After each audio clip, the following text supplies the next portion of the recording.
શું એક જ ખેતરમાં 5 અલગ અલગ સ્તર પર ખેતી થઈ શકે? જવાબ છે હા.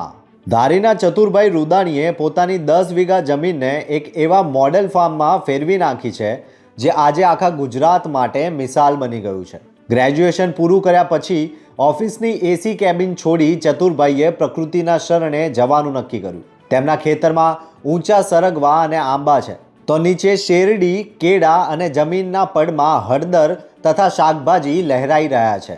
આ પંચસ્તરીય ખેતી એટલે નફાની ગેરંટી.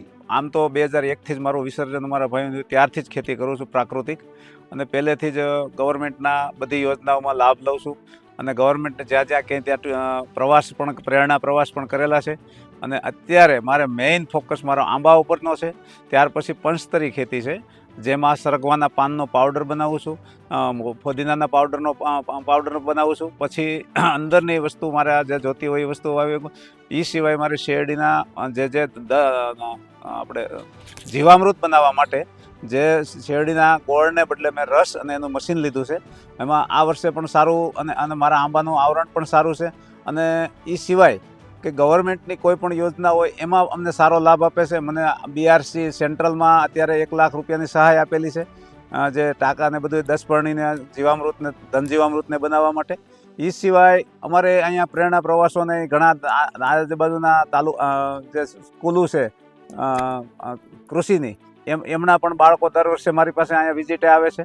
માત્ર પાક ઉગાડવો જ નહીં, પણ તેનું મૂલ્યવર્ધન કરવું એ તેમની સફળતાનું રહસ્ય છે.